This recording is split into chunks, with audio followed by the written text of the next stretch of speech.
গুনাহ যেহেতু করেছি, জাহান্নামের ভয় আমাদের অন্তরে আছে না নাই? আল্লাহ রাব্বুল আলামিন বলেন, ও গোলামেরা চিন্তা করিস না, গোলামেরা ভয়ের কোনো কারণ নাই, হতাশ হবার কোনো কারণ নাই। গুনাহ করেছিস তাতে হতাশ হবার কোনো কারণ নাই। আমি আল্লাহ রাব্বুল আলামিন একটা আমলের নির্দেশ দিয়ে দিচ্ছি, একটা ব্যবসার কথা বলে দিচ্ছি। এই ব্যবসা যদি তোরা করতে পারিস, ও আমার গোলামেরা, চিন্তার কোনো কারণ নাই যে জাহান্নামের ভয়ে চোখের পানি ফেলে ফেলে আমার দরবারে হাত উঠিয়ে কান্না করিস। ওই গুনাহ খাতা মাফ করে দিয়ে আমি আল্লাহ রাব্বুল আলামিন তোদের জন্য জাহান্নামের আগুনকে আমি হারাম করে দেব।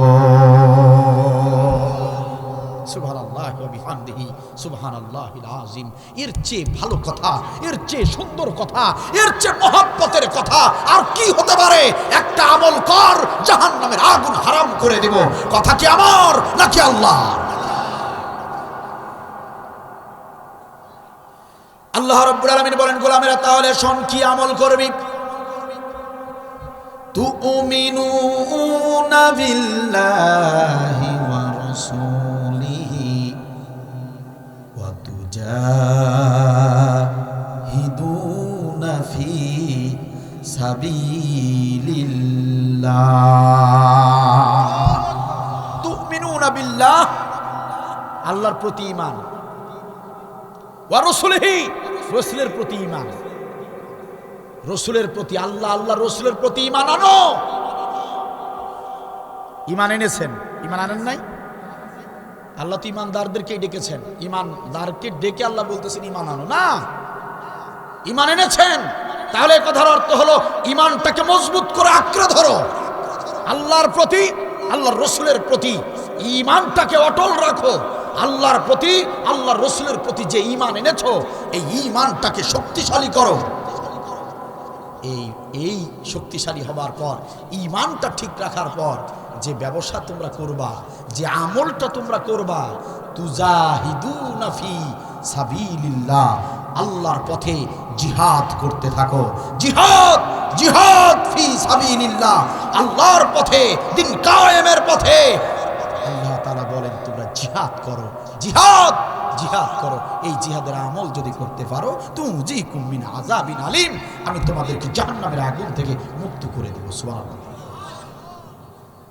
তাহলে একটি আমল, বিশেষ একটি আমল, বিশেষ একটি ব্যবসা। এই আমলটাকে আল্লাহ ব্যবসা বলেছেন।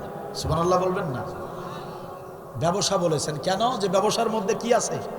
আপনি 10 টাকা ইনভেস্ট করলে 20 টাকা, 30 টাকা, 50 টাকাও তুলে আনা যায়, ইনকাম করা যায়, আর্ন করা যায়, ঠিক কিনা বলেন? আল্লাহ বলেন তোরা জিহাদের পথে নিজের জীবনটাকে ইনভেস্ট করে দে। সুবহানাল্লাহ বলবেন না? বিআমওয়ালিকুম আনফুসিকুম, পরবর্তীতে আল্লাহ বলে দিয়েছেন। কথা কি বুঝছেন? জান মাল দিয়ে, জীবনের সব কিছু দিয়ে এই জিহাদের আমল, এই ব্যবসায় তোরা ইনভেস্ট কর। কি হবে তাহলে? লাভ কি হবে? মুনাফা কি পাবি এই ব্যবসার? এই ব্যবসার মুনাফা হলো তুজিকুম মিন আযাবিন আলীম। সুবহানাল্লাহ বলবেন না? জাহান্নামের কঠিন শাস্তি থেকে মুক্তি পেয়ে যাবে। কষ্ট হচ্ছে, খারাপ লাগছে, আলোচনা কিন্তু ভালো লাগবে না আমার। আমি শুরুতেই বলেছি আলোচনা ভালো লাগবে না, কারণ আলোচনা তো মধুর হবে না, আলোচনা তো মিষ্টি হবে না, আলোচনা হবে তিক্ত থেকে তিক্তকর, কঠিন থেকে কঠিনতর। যাদের হৃদয়ে ঈমান আছে, তাদের ঈমান এই আলোচনা শোনার পরে পরিপূর্ণ হয়ে যাবে। আর যাদের অন্তরের ভিতরে নেফাকি রয়েছে, মুনাফিক যারা, তাদের অন্তর কলিজা জ্বলে পুড়ে ভস্ম হয়ে যাবে। কারণ এই কথাগুলো মক্কার জমিনে বিশ্বনবী মুহাম্মদ সাল্লাল্লাহু আলাইহি ওয়াসাল্লাম যখন এইভাবে বলেছেন, তখন আবু জাহেল, আবু লাহাবরা সহ্য করতে পারে নাই, ওদের কলিজা জ্বলে পুড়ে ছারখার হয়েছে। আবার সেই মক্কার জমিনে এই জিহাদের কথাগুলো, এই দ্বীনের কথাগুলো, এক আল্লাহর কথাগুলো নবী যখন দাওয়াত দিয়েছেন, মক্কার জমিনের ওমর, হযরতে ওমর, টপটেরর মাস্তান সন্ত্রাস ওমর আর সন্ত্রাস থাকতে পারে নাই, নবীর হাতে হাত রেখে কালেমা পড়ে মুসলমান হয়ে গিয়েছিল। ঠিক কিনা বলেন? আল্লাহ যাদেরকে হেদায়াত দিবেন, তারা এই কোরআনের কথাগুলো শুনলে তাদের হৃদয় ভরে যাবে।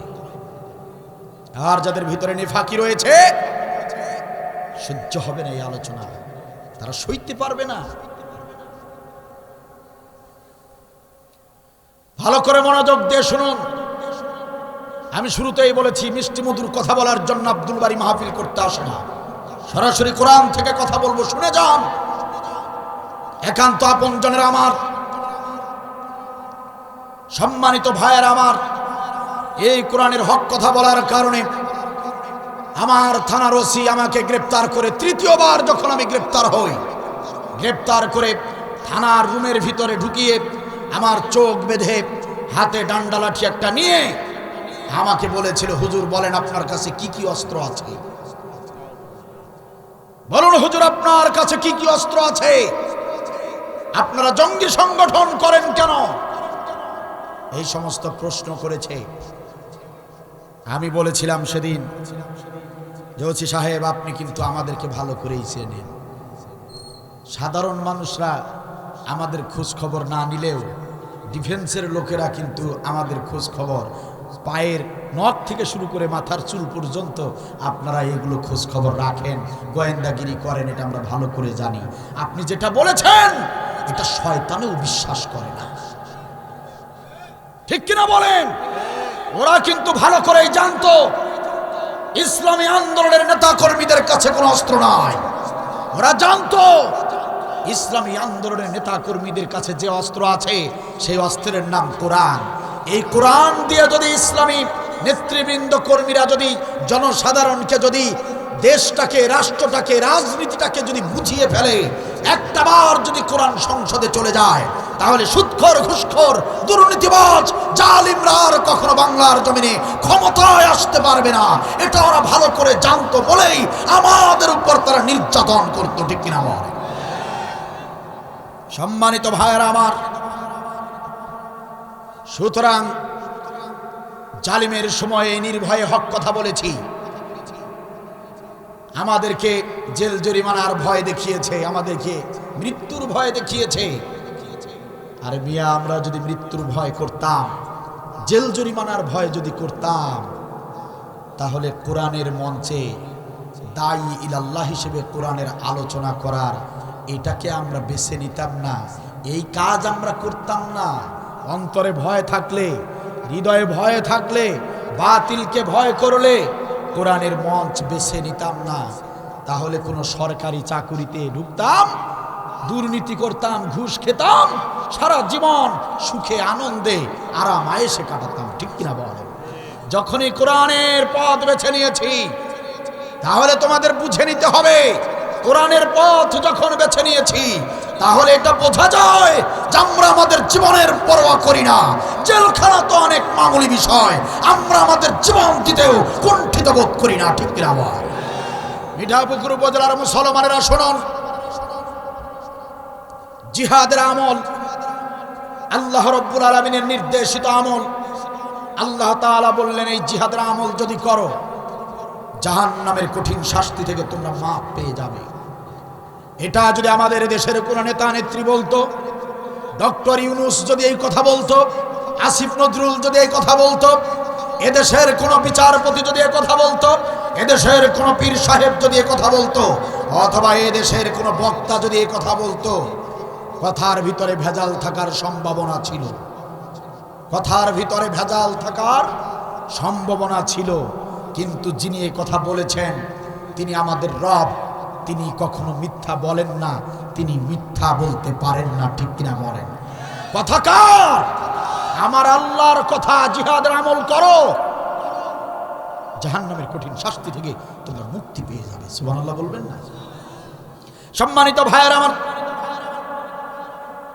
আপনাদের মনে প্রশ্ন হতে পারে, হুজুর কুরআনুল কারীমের ভিতরে অসংখ্য বিষয় আলোচনা রয়েছে, কুরআনুল কারীমের ভিতরে এত সব আলোচনা থাকতে আপনি জিহাদের আলোচনা কেন বেছে নিলেন?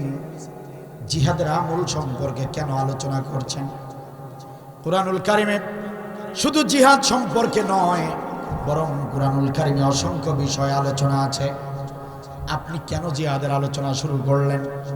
এমন প্রশ্ন যদি করেন সম্মানিত ভাইরা, তাহলে শুনে রাখেন, কেন আমি জিহাদ সম্পর্কে আপনাদের সামনে আলোচনা করতে বসলাম।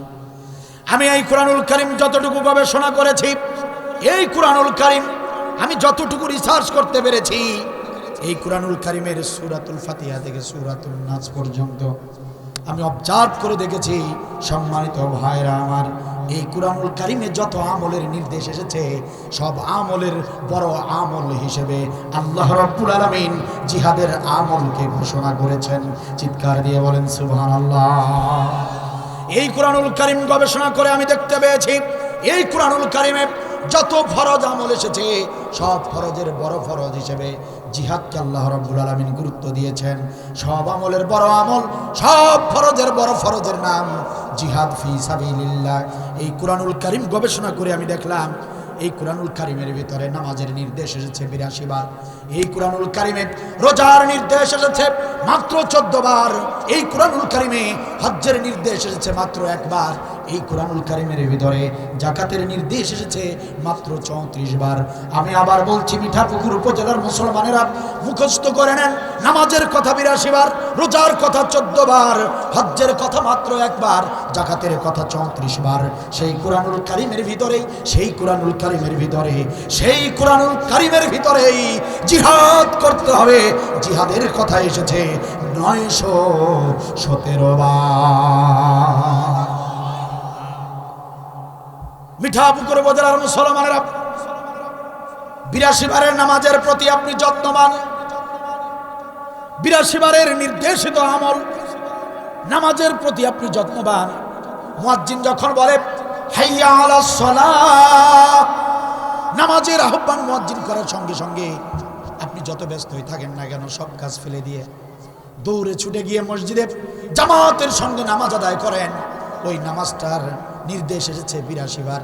৮২ বারের নামাজটাকে আপনি গুরুত্ব দিলেন, ৮২ বারের নামাজটাকে আপনি গুরুত্ব দিয়ে মসজিদে জামাতে নামাজ আদায় করলেন। আলহামদুলিল্লাহ, মুমিন হিসেবে এই কাজটা করা ঠিক আছে, অবশ্যই করতে হবে। সম্মানিত ভাইয়েরা আমার, ১৪ বারের ফরজ আমল মাহে রমজান মাসে ১ মাস রোজা রাখা, ১২ মাসের ভিতরে একটা মাস রোজা রাখতে হবে। ১৪ বার এসেছে সিয়ামের কথা।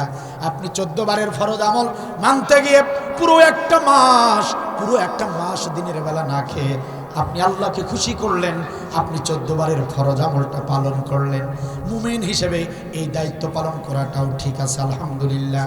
আপনার উপরে হজ ফরজ হয়েছে, আপনার সাধ্য সামর্থ্য আছে, আপনি হজ করে আসলেন, মাত্র ১ বারের নির্দেশ হজ, সেটাও আপনি গুরুত্বের সঙ্গে করলেন, আলহামদুলিল্লাহ, ঠিক আছে। যাকাত যাদের উপর ওয়াজিব হয়েছে, আপনি যাকাত আদায় করলেন, হ্যাঁ এটাও ফরজ আমল, ৩৪ বারের ফরজ, সেটাও আপনি করলেন, আলহামদুলিল্লাহ। ও মুসলমানেরা, মিঠাপুকুরের ভাইয়েরা, একটাবার নিজের বিবেককে জিজ্ঞাসা করেন, আপনি নামাজের প্রতি যত্নবান হলেন, আপনি রোজার প্রতি যত্নবান হলেন, আপনি হজ্জের প্রতি যত্নবান হলেন, আপনি যাকাতের প্রতি যত্নবান হলেন, পিতা মাতার সেবা করলেন, প্রতিবেশীর হক আদায় করলেন, আত্মীয়তার হক আদায় করলেন, সব আমলগুলো সুন্দর করে করলেন, কিন্তু ৯১৭ বারের ফরজ আমলটা একবার নয়, ২ বার নয়, ৯১৭ বার, ৯১৭ বারের নির্দেশিত আমল জিহাদ ফি সাবিলিল্লাহ, এই আমল সম্পর্কে আপনি বড় গুরুত্ব থেকে আপনি অবহেলা করলেন, এই আমলকে আপনি অবহেলা করলেন, এই আমল আপনি করলেন না। যারা এই আমল করে তাদেরকে আপনার সহ্য হয় না, যারা এই আন্দোলনটা করে তাদেরকে আপনার ভালো লাগে না। আপনি নামাজ পড়লেন, রোজা করলেন, হজ যাকাত সবই করলেন, কিন্তু জিহাদ আপনার ভালো লাগে না। ৯১৭ বারের ফরজ আমলটা বাদ দিয়া আপনি যতই নামাজ আদায় করেন, আপনি যতই হজ করেন না কেন, ওয়াল্লাহি ওয়াল্লাহি, আল্লাহ নামের কসম করে বলছি, মিঠাপুকুর উপজেলার মুসলমানেরা, যদি জিহাদের আমল আপনার ভালো না লাগে, জিহাদের আমল যদি আপনি না করেন, নামাজ রোজা হজ যাকাত নিয়েই জাহান্নামে যেতে হবে, হাসরের ময়দানে বাঁচার কোনো উপায় থাকবে না। কথা আমার নাকি আল্লাহ?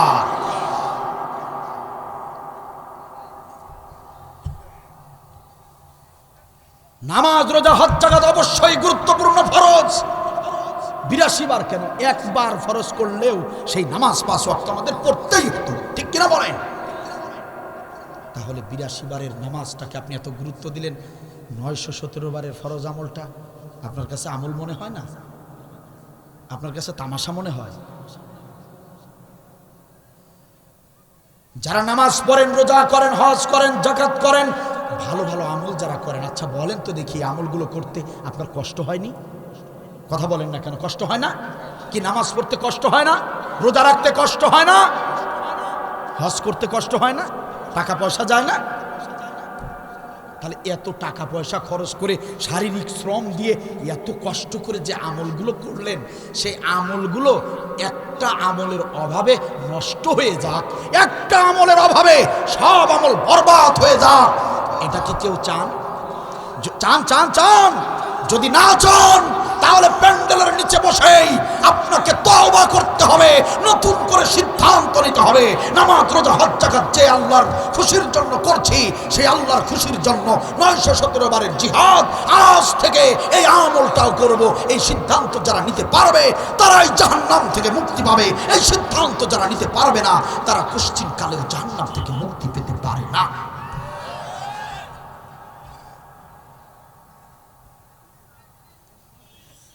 জিহাদ। আপনারা মনে করতেছেন জিহাদ মানে মারামারি করা, এরকম কিছু? জিহাদ মানে সন্ত্রাসী কর্মকাণ্ড করা, বোমাবাজি করা? না, লাগবে না কিছু বোমাবাজি করা। সম্মানিত ভাইয়েরা আমার, জিহাদ মানে বোমাবাজি করা নয়, সন্ত্রাসী কর্মকাণ্ড করা নয়। জিহাদ হচ্ছে আরবি শব্দ, বাংলায় বলা হয় চেষ্টা করা, ইংরেজিতে বলা হয় ট্রাই। বাংলাতে বলা হয় চেষ্টা করা, ইংরেজিতে বলা হয় ট্রাই, আর আল্লাহর ভাষায় আরবিতে সেটাকে বলা হয় জিহাদ। কথা কি বোঝা যায়? আপনারা যারা এই মাহফিলে এসেছেন, বাড়ি থেকে আপনারা এই প্রোগ্রামে এসেছেন, যদি চেষ্টা না করতেন তাহলে মাহফিল পর্যন্ত আসতে পারতেন নাকি? পারতেন? পারতেন? যদি চেষ্টা না করেন, মাহফিল শেষ হবার পরে আপনি যদি চেষ্টা না করেন বাসায় পৌঁছতে পারবেন নাকি? কথা বলেন, সবাই বলেন না কেন? বাসায় যাওয়ার পরে ভাবিরা আপনাদের সামনে খাবার দিল, নাও খাও। আপনি যদি চেষ্টা না করেন, খাবারটুকু যদি প্লেট থেকে মুখ পর্যন্ত না তুলেন, জিবরিল আমিন এসে খাওয়ায়া দিবে নাকি? তাহলে ভালো করে বোঝেন, উঠতে বসতে শুইতে খাইতে এমন ছোট ছোট কাজ করতে গিয়েও যদি চেষ্টার প্রয়োজন হয়, মিঠাপুকুর উপজেলার মুসলমানেরা উঠতে বসতে খাইতে শুইতে এমন ছোট ছোট কাজ করতে গিয়েও যদি চেষ্টার প্রয়োজন হয়, আল্লাহর জমিনে আল্লাহর কোরআনের বিধান কায়েম করার জন্য চেষ্টার প্রয়োজন আছে না নাই? আল্লাহ বলেন এইটাই জিহাদ। ছোট ছোট কাজ করতে গিয়েও যদি চেষ্টার দরকার হয়, এ গোলাম, তোমার দেশে আমার কোরআনের বিধান চালু নাই, তাহলে সেই কোরআনের বিধানটাকে চালু করার জন্য চেষ্টার দরকার আছে না নাই? তাহলে সেই চেষ্টাটা কর। আমার আল্লাহ বলে, গোলাম ওই চেষ্টাটুকু কর, ওই চেষ্টার নাম হচ্ছে জিহাদ। চিল্লায় বলেন আল্লাহু আকবার। যেভাবে চেষ্টা করলে দিন কায়েম হবে, যে পথে যে সিস্টেমে চেষ্টা করলে দিন কায়েম হবে, ওই পথে ওই সিস্টেমে সেইভাবে চেষ্টা করার নাম, সর্বাত্মক চেষ্টা করার নাম জিহাদ। জিহাদ, জিহাদ ফি সাবিলিল্লাহ। খারাপ লাগছে আপনাদের? কষ্ট হচ্ছে? আরে গত জালিমের সময়ে যারা এই জিহাদের কথা বলেছে, যারা এই জিহাদের আন্দোলন করেছে, তাদেরকেই বেছে বেছে তালিকা করে জঙ্গি তকমা লাগিয়ে মানবতা বিরোধী রাজাকার বিভিন্ন লেবেল দিয়ে মিথ্যা মামলা, মিথ্যা প্রহসনের রায় দিয়ে এক এক করে ফাঁসিতে ঝুলিয়েছে। ঠিক কিনা বলে? জিহাদ, জিহাদের কথা শুনলেই তাদের শরীরে আগুন ধরে যেত।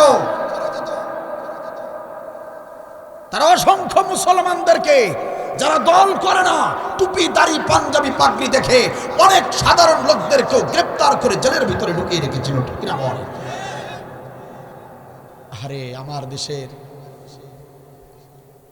যে আলেমরা দিনের বেলা রাজপথে জিহাদের স্লোগান দিতেন, আর রাতের বেলা জায়নামাজ বিছায়ে তাহাজ্জুদ নামাজের সিজদায় পড়ে আমাদের যে নেতারা চোখের পানি ফেলে আল্লাহর কাছে গভীর রাতে তাহাজ্জুদের নামাজে আল্লাহর কাছে সাহায্য চাইতেন এই দেশের জন্য, দেশের মানুষের জন্য, এই দেশের জন্য, দেশের মানুষের জন্য, দিন কায়েমের জন্য যারা চোখের পানি ফেলে ফেলে আল্লাহর কাছে সাহায্য চাইতেন, দিনের বেলা রাজপথে গর্জন দিতেন, আর রাতের বেলা আল্লাহর কুদরতি কদমে সাজদায় পড়ে যারা চোখের পানি ফেলতেন, এরকম নিরপরাধ নির্দোষ হক্কানি আলেমদেরকে মিথ্যা সাক্ষী দিয়ে, মিথ্যা প্রহসনের মামলা দিয়ে, মিথ্যা অবৈধ অপরাধ ট্রাইব্যুনাল গঠন করে তারা অন্যায়ভাবে আমাদের ইসলামী আন্দোলনের জিহাদি নেতাদেরকে হত্যা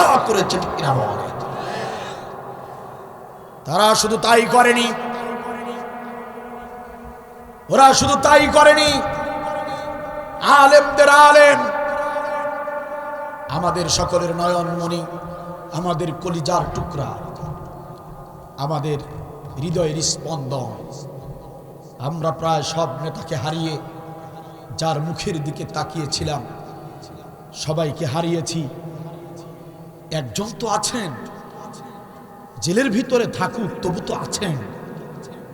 আমরা এটা ভেবে যাকে নিয়ে আমরা স্বপ্ন দেখেছিলাম, আল্লামা সাঈদী রহমাতুল্লাহি আলাইহি, জালিমবাজ সরকার, তাদের শেষ সময়ে এসে আমাদের সেই কলিজার টুকরা কোরআনের পাখিকেও নাটকীয়তার মাধ্যমে, অসুস্থ নন তবু অসুস্থতার দোহাই দিয়ে মেডিকেলে এনে ইনজেকশনের মাধ্যমে হত্যা করেছে। কথা বলেন ঠিক কিনা?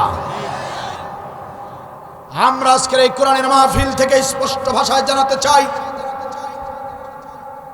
অন্তর্বর্তী সরকারের প্রধান ডক্টর ইউনূসকে আমরা জানাতে চাই,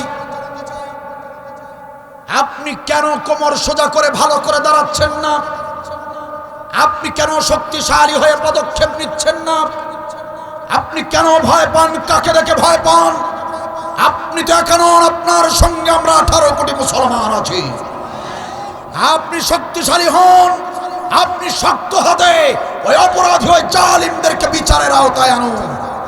আমাদের আল্লামা সাঈদী হত্যার সঙ্গে যারা জড়িত তাদেরকে বিচারের আওতায় আনুন। ব্যারিস্টার সুমনকে গ্রেপ্তার করা হয়েছে, আমরা অন্তর্বর্তী সরকারকে বলতে চাই, ওই কুলাঙ্গার যেন কিছুতেই জামিন না পায়, সে ব্যাপারে আপনাকে সোচ্চার থাকতে হবে। কথা বলেন ঠিক কিনা? আমরা অন্তর্বর্তী সরকারকে বলতে চাই, ডাক্তার জামান, যার তত্ত্বাবধানে আল্লামা সাঈদী রহমাতুল্লাহিকে রাখা হয়েছিল, ওই ডাক্তার জামান যাতে করে বাংলার জমিন থেকে পালিয়ে হিন্দুস্তানে যেতে না পারে, সে ব্যাপারে আপনাকে সোচ্চার থাকতে হবে। ঠিক কিনা বলে? আপনাকে আমরা বলতে চাই, এই বাংলার জমিনে শহীদের রক্তে ঝরা জীবনের বিনিময়ে যে স্বাধীন দেশটাকে আপনার হাতে আমরা তুলে দিয়েছি, এই দেশের স্বপ্ন পূরণে সবচাইতে অগ্রগামী ভূমিকা রাখতে হবে আপনাকে, অগ্রণী ভূমিকা আপনাকেই রাখতে হবে। আমাদের আল্লামা সাঈদীর বিচার আপনাকে করতে হবে, দ্রুত গতিতে বিচার করুন। যদি আল্লামা সাঈদীর বিচার এই বাংলার জমিনে না হয়, তাহলে আপামর জনসাধারণ, আমরা যারা কৃষিকাজ করি, ক্ষেত খামার থেকে উঠে রাজপথে দাঁড়াবো। প্রয়োজনে একটা দিন চাকুরি বাদ দিয়ে অফিস আদালত ছেড়ে দিয়ে রাজপথে চলে আসবো। ব্যবসার দোকানপাট বন্ধ করে আবার রাজপথে চলে যাব। বন্দুকের নলের সামনে দাঁড়িয়ে বুকের সব বোতামগুলো খুলে দিয়ে প্রয়োজনে রক্ত দিব, জীবন দিব, তবু আল্লামা সাঈদী হত্যার বিচার এই জন্য আমরা করেই ছাড়বো। কারা কারা রাজি আছো? আরেকবার দুহাত তুলে আল্লাহকে দেখা।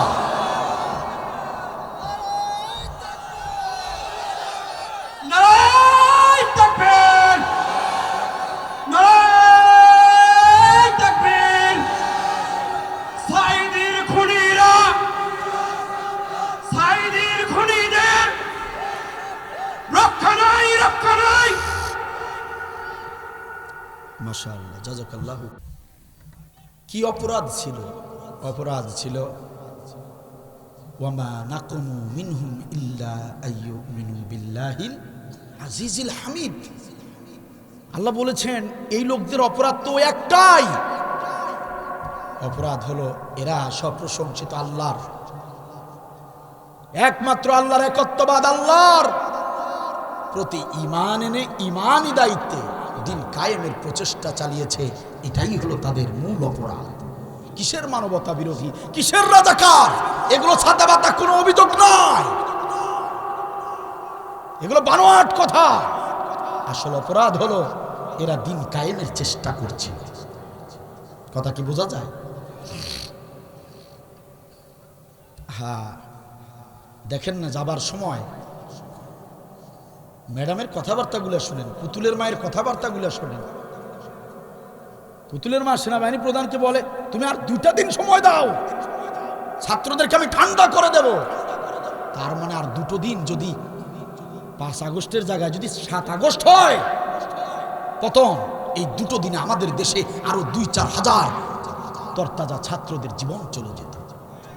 ঠিক কিনা বলেন? পুতুলের মা ভেবেছে জামাত শিবির যেভাবে দমন করেছি বেটা তোমাদেরকেও দমন করব। আহা, পুতুলের মা এতগুলা ঘুরে আদেশের না। ঠিক কিনা বলেন? সব জায়গায় সব চালাকি খাটে না। ওরা ছাত্র মেরে চেয়েছিল থাকতে ক্ষমতায়, ওরা আলেম মেরে চেয়েছিল থাকতে ক্ষমতায়,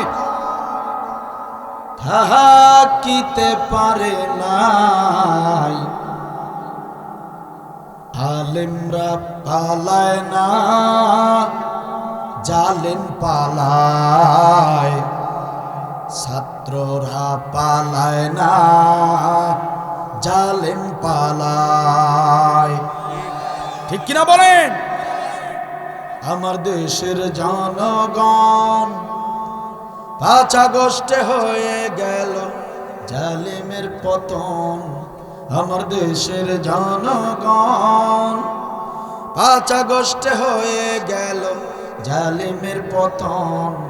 ওরা ছাত্র মেরে চেয়েছিল থাকতে ক্ষমতায়, ওরা আলেম মেরে চেয়েছিল থাকতে ক্ষমতায়, থাকিতে পারে নাই। আলেমরা তো পালায় না, জালেম পালায়। আলেমরা তো পালায় না, জালেম পালায়। ঠিক কিনা বলেন? সময় ছিল 45 মিনিট, গণভবন না ছাড়িলে হইতো রে ফিনিশ। ঠিক কিনা বলেন? সময় ছিল 45 মিনিট, গণভবন না ছাড়িলে হইতো রে ফিনিশ। ইঁদুরের গর্ত নাই, পালাবে কোথায়? ইঁদুরের গর্ত নাই, পালাবে কোথায়? তাই দিল্লি চইলা যায়। আলেমরা তো পালায় না, জালেম পালায়। আলেমরা তো পালায় না, জালেম পালায়। ঠিক কিনা বলেন? পুতুলের মা আবার ঘোষণা দিছে যে আমি বর্ডারের আশেপাশে আছি, বর্ডারের আশেপাশে ধান খেত পাট খেত আছে না, ওগুলা ওই দিকেই থাকেন উনি। ওখানে উনি বলছেন যে বর্ডারের আশেপাশেই আছি, সুযোগ পেলেই চট করে ঢুকে পড়ব।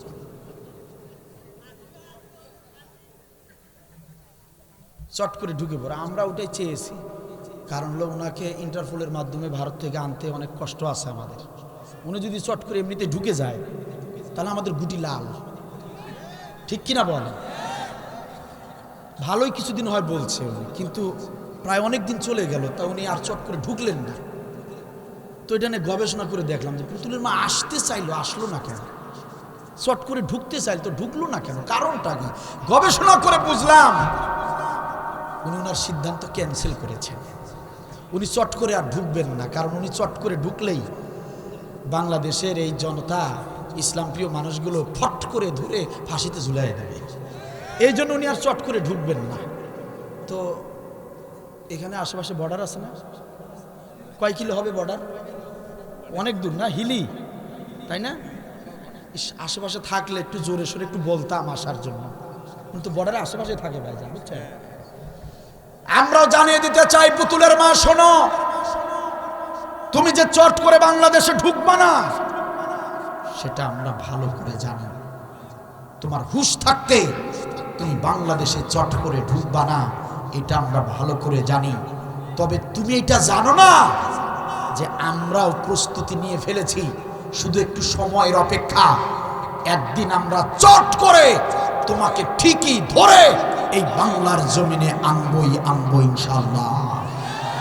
ও পুতুলের মা শোনো, তোমাকে যেদিন ওই ইন্ডিয়ার জমিন থেকে, ওই হিন্দুস্তান থেকে বাংলার জমিন আনা হবে, তোমাকে সরাসরি আইনের আওতায়, বৈধভাবে বিচারের আওতায় আনা হবে।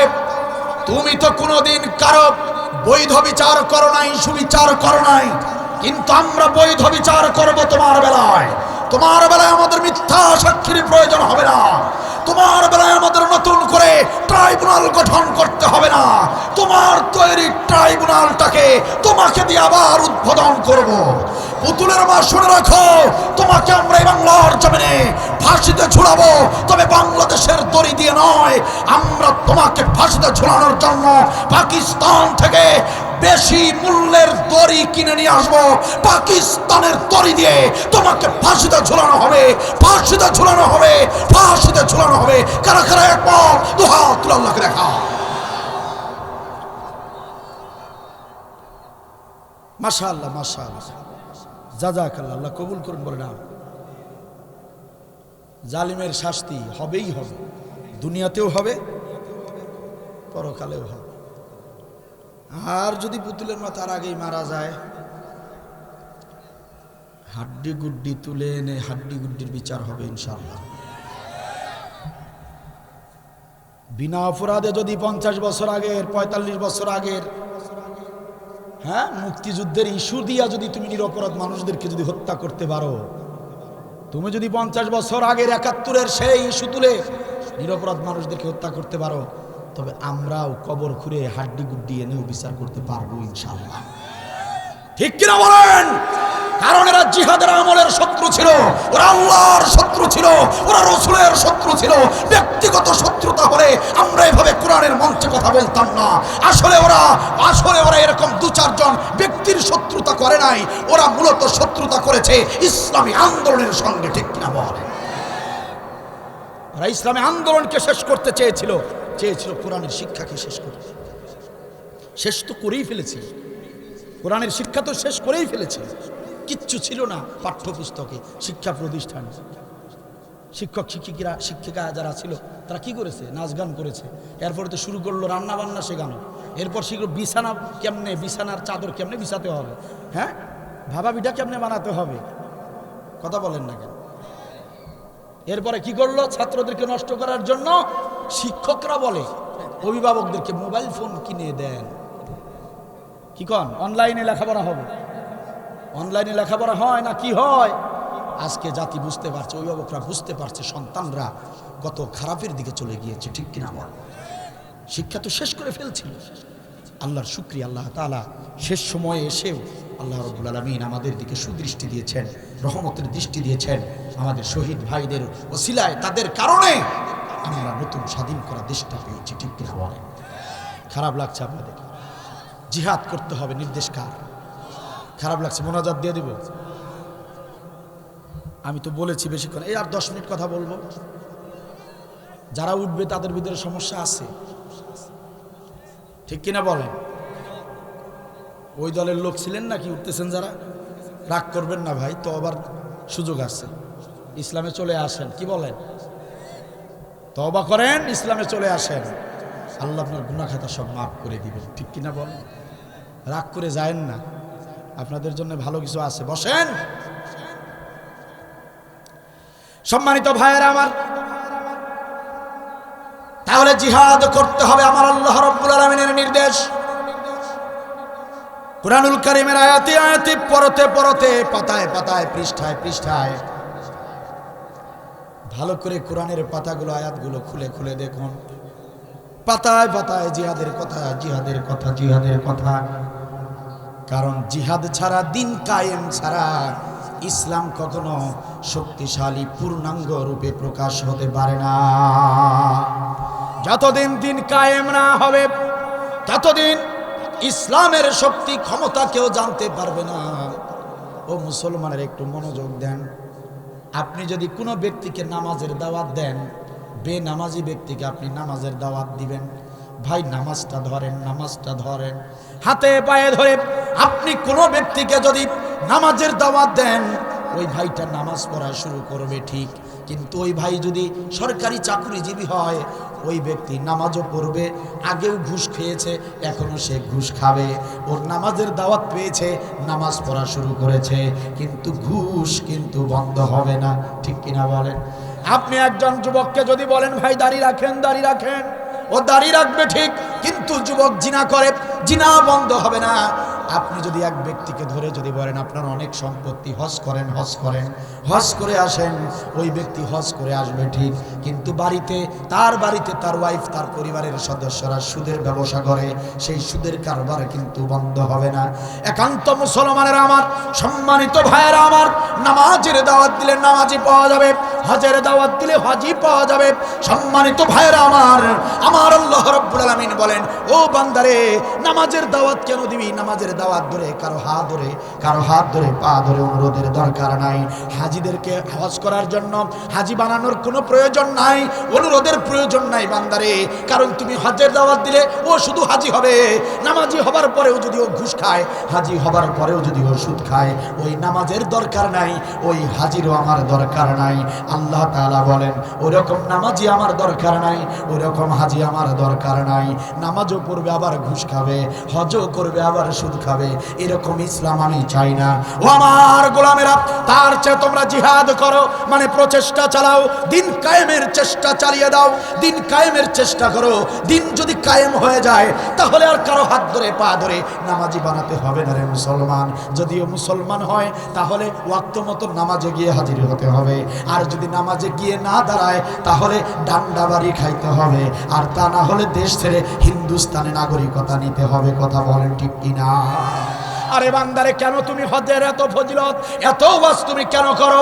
যার উপরে হজ ফরজ হবে তার কাছে গিয়ে এভাবে কাকুতি মিনতি করতে হবে না। ভাই কেন আপনি হজ করেন না? এমন ধরনের অনুরোধ করার কোনো প্রয়োজন হবে না। ওই যে সলিমুদ্দিন আর্থিক সহায় সম্পত্তি কতটুকু আছে, সরকারের কাছে হিসাব চলে যাবে, সরকারের কাছে হিসাব আসবে, হিসাব মতো সরকার দেখবে কার কার উপরে হজ ফরজ হয়েছে, সরকারি নোটিশ যাবে, এই বছরই তাকে হজ করতে হবে। হজ যদি না করে বাংলার জমিনে জায়গা হবে না।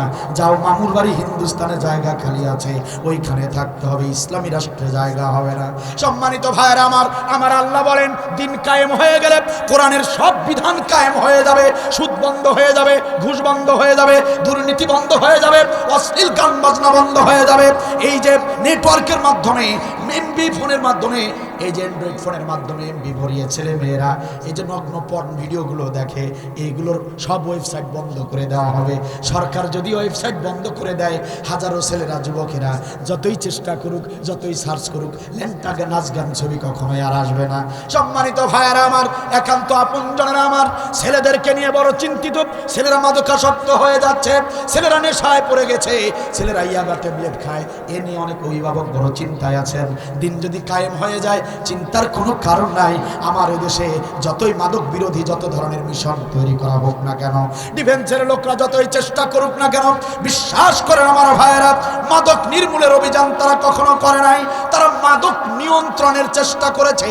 মাদক নিয়ন্ত্রণ আর নির্মূল কিন্তু এক জিনিস নয়। ইসলাম ছাড়া মাদক নির্মূল করতে কেউ পারবে না, এরা নিয়ন্ত্রণ করতে পারবে, কখনো বাড়াবে, কখনো কমাবে। আসলে সম্মানিত ভাইয়েরা আমার, এই মাদক নির্মূল করতে গেলে, এই মাদক নিয়ন্ত্রণ করতে গেলে গোড়ায় হাত দিতে হবে। যারা দেশ চালায় তারাই মাদক হিন্দুস্তান থেকে বাংলাদেশে ঢুকায়। আর আমাদের পুলিশ বাহিনী, আমাদের বিজিবি বাহিনী, এগুলো শোডাউন ছাড়া আর কিছু নয়। সম্মানিত ভাইয়েরা, আশা যদি বন্ধ হয়ে যায়, মাদক যদি বাংলাদেশে ঢুকা বন্ধ হয়ে যায়, আমার যুবকেরা মাদক পাবেও না, সেবনও করার সুযোগ পাবে না। ঠিক কিনা বলে? আমার আল্লাহ বলেন, মাদক বন্ধ হবে রে মুসলমান। আর দিন কায়েম হয়ে গেলে কোরআনের সব বিধান কায়েম হয়ে যাবে। সুতরাং তোমরা দিন কায়েমের চেষ্টা করো। সুতরাং তোমরা দিন কায়েমের চেষ্টা করো। এজন্য প্রত্যেক নবী রাসূলকে আল্লাহ রাব্বুল আলামিন একটা মিশন দিয়ে পৃথিবীতে পাঠিয়েছেন। আলা লাহুল খালকু ওয়াল আমর, জমিন যার, আইন চলবে শুধু তার। নবী রাসূলরা এই দাওয়াত দিয়েছেন, লা ইলাহা ইল্লাল্লাহ, আল্লাহ ছাড়া আর কোনো বিধানদাতা থাকতে পারে না, আল্লাহ ছাড়া আর কোনো আইনদাতা থাকতে পারে না। নবী রাসূল, প্রত্যেক নবী রাসূল এই একটা মিশন নিয়ে পৃথিবীতে এসেছেন। সুতরাং জিহাদের মাধ্যমে দিন কায়েমের আন্দোলন করা এটা নবিয়ানা কাজ, নবীরা করেছেন। এখন নবী নাই, এই কাজ যারা করবে আমার আল্লাহ বলেন এরা আমার নবীর ওয়ারিস, এদেরকে আমি বিনা হিসেবে জান্নাতে ঢুকায়া দেব। তুনজিকুম মিন আযাবিন আলিম, জাহান্নামেদের জন্য আমি আল্লাহ হারাম করে দেব। চিৎকার দিয়ে বলেন সুবহানাল্লাহ। ঠিক কিনা বলেন? এখন জিহাদ করবেন কেমনে? এই যার 2-3 মিনিট আছে, 10 মিনিটের। জিহাদ করবেন কেমনে?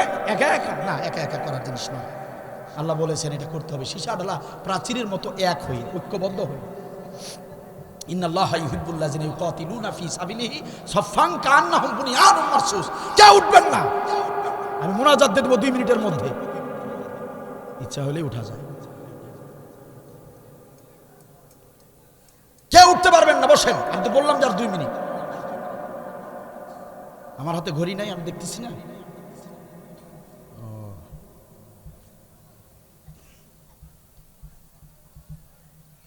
সীসা ঢালা প্রাচীরের মতো ঐক্যবদ্ধ হয়ে জিহাদ করতে হবে। আল্লাহ বলেছেন ওয়াল তাকুম মিনকুম উম্মাতুন ইয়াদউনা ইলাল খাইরি ওয়া ইয়ামুরুনা বিল মারুফ ওয়া ইয়ানহাউনা আনিল মুনকার। সৎ কাজের আদেশ, অসৎ কাজের বাধা। এই কাজ করার জন্য তোমাদেরকে একটা দল থাকতে হবে। ওয়া তাসিমু বিহাবলিল্লাহি জামিআ ওয়া লা তাফাররাকু। আল্লাহ বলেন তোমাদেরকে এক হয়ে আল্লাহর রজ্জুকে আঁকড়ে ধরতে হবে, পরস্পর বিচ্ছিন্ন হয়েও না, সবাই এক হয়ে যাও দিন কায়েমের বেলায়। সুবহানাল্লাহ বলবেন না? তাহলে একটা দল করতে হবে। নির্দেশ কার? জিহাদ করতে গেলে কি করতে হবে?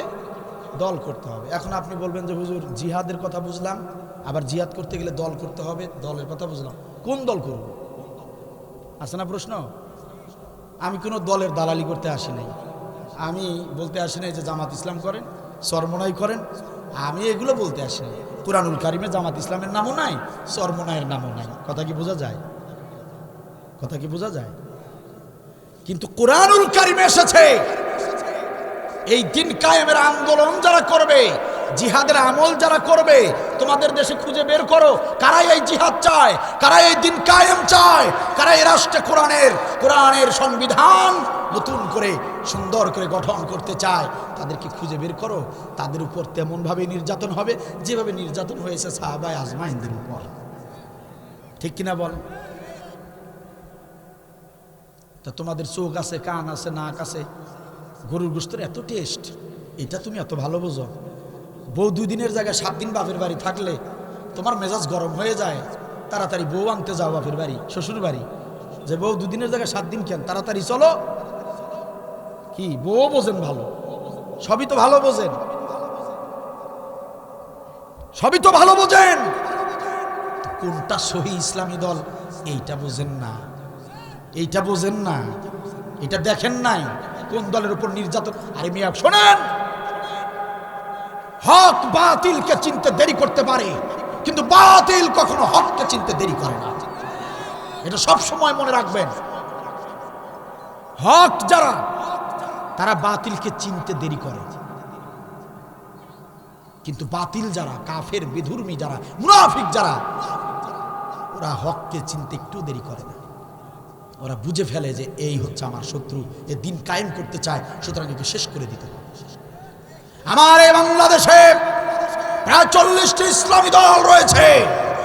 বুঝে দেখুন কোন দলের প্রতি এই জালিমেরা সবচেয়ে বেশি নির্যাতন করেছে, কোন দলের আলেমরা দিন কায়েমের পথে অটল থেকেছে, জীবন দিয়েছে, কিন্তু প্রাণ ভিক্ষা চায় নাই। তাদের সঙ্গে সাহাবীদের সঙ্গে মিলিয়ে দেখুন, যারা ওই পথে চলেছে, ওই দলটাই হলো ইসলামী দল, ওই দলটাই হলো দিন কায়েমের সহি নির্ভরযোগ্য আন্দোলন। ঠিক কিনা বলেন? সম্মানিত ভাইয়েরা আমার, আওয়ামী লীগ করেছেন, আপনার সাথে আমার কোনো শত্রুতা নাই।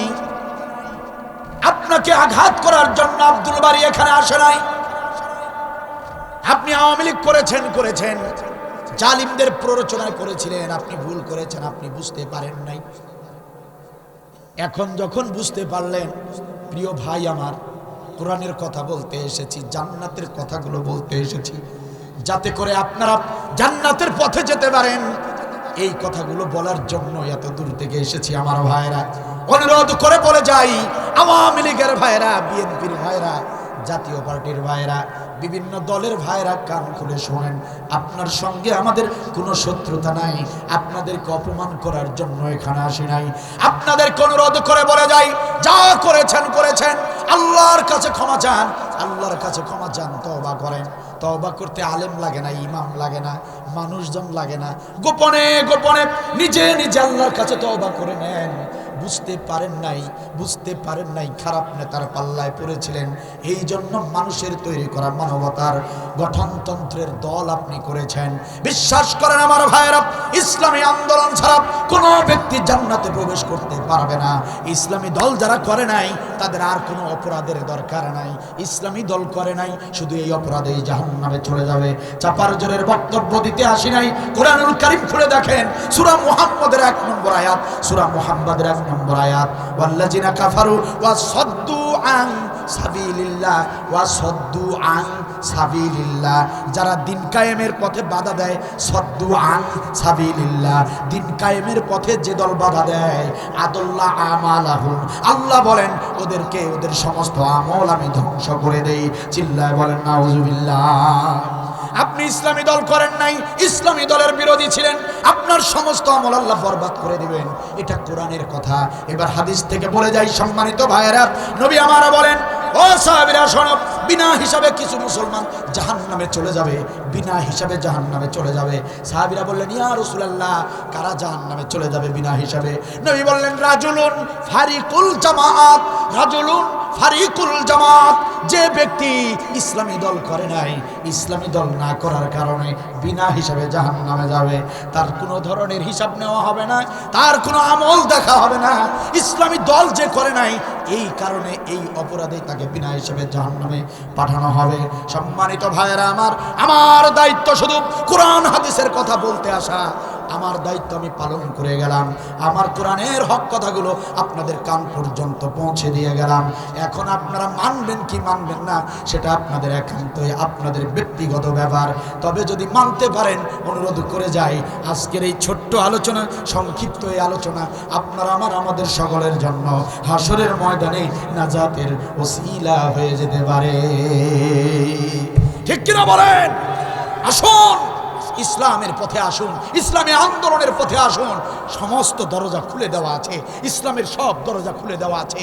তওবা করুন, ইসলামের পথে চলে আসুন। আসুন, বাকি জিন্দেগি আল্লাহর পথে ব্যয় করি। আসুন, বাকি জিন্দেগি সবাই মিলে দিন কায়েমের আন্দোলনে একটু চেষ্টা চালাই, আমাদের দেশটাকে একটু সুন্দর একটা দেশ দেই।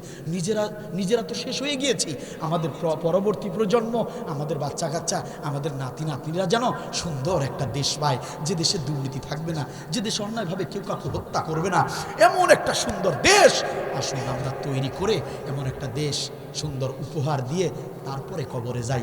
এই আশাবাদ ব্যক্ত রেখে আজকের আলোচনা এখানেই শেষ করছি। আল্লাহ তাআলা এই আলোচনাকে কবুল করুন, বলেন আমিন। শেষ করার আগে